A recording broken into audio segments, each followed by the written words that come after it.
Alright, we are back with yet another new interview with the director of Final Fantasy VII Revelation, Naoki Hamaguchi, where he talks about the dynamics between the younger and older members of the staff and how that creates some really special moments, and he also talks about how they're trying their best to find a balance in Revelation where they allow the player to have some freedom but are still guided just a little bit. We'll discuss that and more in today's video. If any of that sounds cool to you, feel free to click the like button, and if you're new here and you'd like to stick around, you can subscribe. All of that is greatly appreciated. Alright, today's interview comes to us from Dom Pepiot of Eurogamer. And as always, I'll leave a link in the description down below so you guys can head over to Eurogamer and read the full article for yourself. But we start off first with Dom noticing that the trailer for Revelation seemed, in his words, bombastic and vivacious. And he's not wrong. When I look at the marketing and the trailers for Rebirth, a lot of it felt kinda sleepy, a little bit too obtuse. Didn't really get the point across when it came to story, or maybe even some of the character stuff. It did show off a lot of cool combat stuff though, which was always good to see. But looking at Revelation's trailer, while it does take a minute or so to really set things up, once it does, it hits the ground running and never lets up.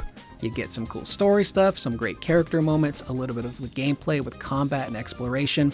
In my opinion, it kind of hits all the right notes, and it's a really nice change of pace from what we got with Rebirth.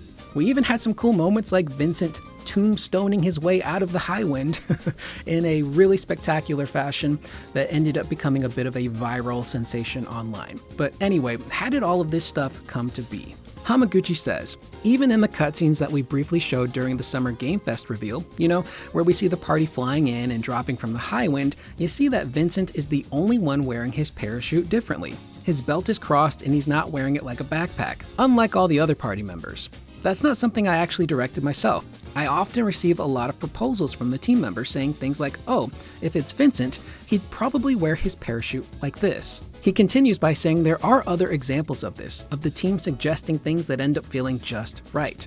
A good example is Red 13 riding the Chocobo in Rebirth. That kind of became a meme moment where a lot of fans appreciated how humorous it looked. That was an idea from our dev team. It's important to them as creators that they honor the characters, that they understand who they are. They grew up playing this game. Having a cycle of people who can be faithful to these characters results in a production environment where we do get to see these characters really come to life, with humor, emotionally, or otherwise. And that's the thing about this dev team that I've really appreciated since the beginning, is that it's a really great mixture of people who worked on the original FF7, so they knew what their initial intentions were with the characters and the story, maybe even some gameplay stuff that just couldn't come to fruition back then, but they can do now. But also the younger devs who grew up playing the game, who know the characters, the story, the gameplay inside out. And having a mixture of those two age groups, I think, creates a really nice balance between, okay, we can do some new cool stuff here, but we gotta stay faithful to this part here. A really good example is Katase initially wanted to change how the reactors looked. And a lot of people on the staff, including Hamaguchi, were like, nope, dude, we gotta keep those the same. It's such an iconic look. Everyone knows what those reactors look like. We cannot change those. So when you have way more tech at your disposal and you have a team of people that really know these characters inside out as well as the story, you can do stuff like that. You can have little moments that might pass some people by, like Vincent jumping out of the Highwind like he's a dead body with his backpack crossed.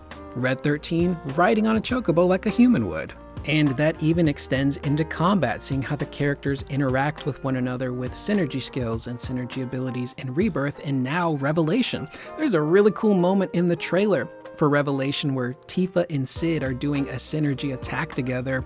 They rush in, Sid literally throws his lance at Tifa. She then starts doing all this crazy martial arts wushu stuff with the lance, throws it back to Sid, and then they finish off the enemy together. So you get a lot of these really cool expansions on character dynamics and personality, not just in the story and the cutscenes, but even in the combat. It's so cool. And that's the thing I really appreciate about the remake series, is that we've gotten some really great moments that allow the characters to breathe and really flesh out their personalities and their character dynamics, which I really enjoy. It's one of my favorite things about this remake series, is just seeing the characters interact and do stuff. And having that carryover from game to game is super helpful in terms of development time, but also just people knowing what needs to be done, what their roles are, how they can help out. And again, having the young and the old creates that really nice lightning in a bottle balance when it comes to staying faithful, but also experimenting and doing new things. Now, what about combat? What were they thinking when it came to Revelation and improving upon that combat system? Well, according to Hamaguchi, he felt that the combat in Rebirth was perfect, and he didn't want it to get stale in Revelation, which is where the fits system comes into play. He says, "I'm pretty confident to say that in Rebirth, the hybrid combat system reached a perfected state, so to speak. But with that being said, if we were to just continue to adopt the same exact hybrid combat system from Rebirth into Revelation, a lot of people are probably going to feel that it's a bit stale." He does laugh here, but he says, "It's not offering anything new or refreshing, so we did want to add something new." And that makes sense the more I think about it. You know, leading up to Revelation, a lot of us were speculating, what are they going to do with combat? Do we get triple techs? Do we get synergy limit breaks? Do we get to control everybody in our party? And perhaps that would have been cool, but it's not really changing too much. It's like, okay, you get one extra character in your synergy attack. Okay, now you get like a group attack, which they can still do, but reserve that for cutscene stuff like they did in Rebirth when you're fighting Genova and everyone gets to smack her right in her stupid face. And then we have Barret, Cloud, and Tifa landing the final hit. You can still do stuff like that. But I would assume after a while, it's like, cool, I got my triple tech. Let's do the triple tech. It's not really changing up combat too much, but adding the fits system really does add a new fresh coat of paint. We got this incredible combat system already. It's like my favorite combat system in all of gaming. It's got the turn-based with the action. It's got the perfect parries, the dodging, everything I love about combat in different genres. It's in this game and it works very well. So you don't really want to mess with that too much, and having something like a fits system doesn't really mess with that at all. It still takes that incredible combat system, but it now adds a bit of a variation on top of it with how you interact in combat with those characters. And Hamaguchi would say that he and Endo talked about how each character has their own specific role. Aerith is a backline character who provides support, Barret is the ranged guy, and Cloud is the sword guy who gets in close. And that can lead to some people feeling like those characters are now locked into those positions, and you're just going to kind of rely on each of those characters for specific scenarios. So it might not add for a lot of variety. Hamaguchi says, "I guess you become guided to select certain characters in certain situations. The system didn't truly offer that freedom of choice when it comes to the character choice. So we were thinking, what could we do to address that? Thus, the fit system was born, allowing you to choose the job of your choice, make the party of your choice, and have complete agency over the team you want to field." Which I love. We do all kind of fall into our favorite characters to play. My favorite group to play in Rebirth was Cloud, Barret, and Aerith. I just felt like they covered all of the bases. Aerith, once you get those wards set up, is just so insanely powerful. I'm going to miss her combat in Revelation, but I found that I was kind of sticking to a lot of the same characters. I would kind of force myself to experiment every now and again, but I knew that good old reliable Cloud, Barret, and Aerith, Blareth, was going to get the job done. But now with the fit system, I can mess around a little more. I can have Tifa be a black mage. I could have Barret maybe also be a black mage. I could have Cloud in his warrior outfit, which looks kind of goofy. I'm not a big fan of the way that looks, but I'm assuming they will announce more of the classes a little bit later. I believe they said each character will get 4 unique fits. So black mage, warrior. I don't think they've revealed the other ones, but there are some shots of Barret and Cait Sith which look almost like white mage or maybe even summoner. So I'm curious to see what else they show us in terms of what classes are going to be available for the fits system. But then, of course, there's the costumes on top of that, and there's so many cool costumes that they could create and pull from Ever Crisis. Tifa just got the Zangongi not too long ago, and it looks sick, so I'm hoping they bring that into Revelation for her. So there's a lot to do there. But this feels like the right move in terms of adding depth to the combat system and something that is going to feel fresh and really unique for probably the remainder of that entire playthrough of the game and even subsequent playthroughs. Now, what about when it comes to exploration? How do you find that balance between guiding the player but still allowing them to have their own player choice, that player freedom? Hamaguchi says, "There are a lot of open world games out in the world right now, and the idea of open world fatigue is a very important concept to me.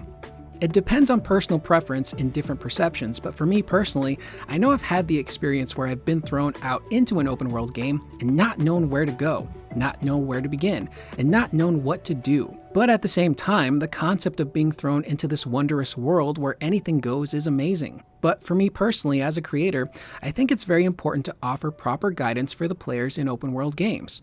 It's important for players to know what to do and know where to go. In Rebirth, we made sure to make it easy for the players to understand how much content there is and how difficult that content is.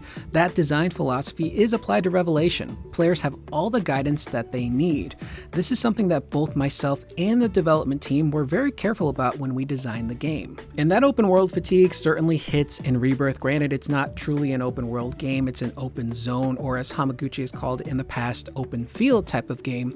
But when you got to each area, you pretty much knew what the procedure was. I'm gonna go here, activate this tower, I'm gonna fight this, brand new enemy, I'm gonna go to this Mog house, I'm gonna look for the Chocobo. You were kind of doing the same things in every area, so you knew what to do, how to do it, how difficult it was going to be. And for a lot of players, including myself, by the time I got to Cosmo Canyon, I'm like, oof, I'm feeling kind of fried. And then you get to Nibelheim, and I think they took into account that open world fatigue because Nibelheim is so much smaller, it's simpler, there's a lot less to do, it feels a little bit more relaxing to explore. So that is a genuine concern, especially since Revelation will be a truly open world game. And you might hear what Hamaguchi says here, and you might be a little worried by saying, yeah, we took the approach from Rebirth and we're applying it to Revelation. Don't worry, there is a balance that they're striking there with Revelation. And it includes perhaps what might be a new bit of information, or at least info that I haven't heard of yet. Again, there was a flood of information that came out when Revelation got revealed, but I don't recall Hamaguchi ever talking about this. And it involves jumping out of the high wind, what you see, and how you get to specific locations. It's pretty cool. And essentially what happens is you jump out of the high wind, and from a very high vantage point, you get markers that show you what everything is, where things are located, but the closer you get to the ground, all of that stuff disappears. Hamaguchi continues on further by saying after you open the parachute, you kind of have to rely on your memory to ensure that you're actually dropping into the place where you want to go. That's another example of the guidance we're giving players, without directing them too much. The world is even bigger than it was in Rebirth, so it's more important than ever for us to ensure there's enough guidance here, so people have no issues enjoying what this game has to offer. And that sounds like they're striking that nice balance between, yeah, we do want to guide the player, but we know how important that player freedom is. The idea of just jumping out, running around, and exploring something of your own volition and coming across a surprise. I reference this from time to time, but I had that exact moment in Rebirth. When you get to Gongaga, instead of going straight, which the game wanted me to do, I wrapped around, and I ended up coming across the blacksmith in the forest, who gave me a really cool side quest that gave me a brand new weapon for Barret. And I did that all on my own. I didn't even know that was there. I just kind of happened across it and decided to do it. So it seems like they wanted to strike a balance of helping the player, but also just letting you kind of do your own thing. And I think this is a really cool way to do it. Show players what's on the map, but then once you get closer, it's up to you to decide where everything was, to remember where everything was, where you want to go, and how you want to approach things. So again, I think that will probably evolve more throughout the gameplay. The further you get into the story, the more stuff that you unlock. There's going to definitely be stuff that is not on the map, or at least isn't marked on the map, and it's going to be up to you to trek there, whether it's by high wind, or buggy, or chocobo, or even on foot, to then discover it for yourself. And that sense of wonder, of discovering what's out there in the world, a materia cave, a new summon, a hidden boss, a super boss, is very exciting and is very at the heart of what Final Fantasy really is. So this is only scratching the surface of what Revelation is, and it's important to keep in mind, Tokyo Game Show is right around the corner, and Hamaguchi did say that they were considering going to TGS this year. I'm pretty sure they'll be there. They've been there every year. It's kind of like Square Enix's thing, but TGS gets bigger and bigger every single year.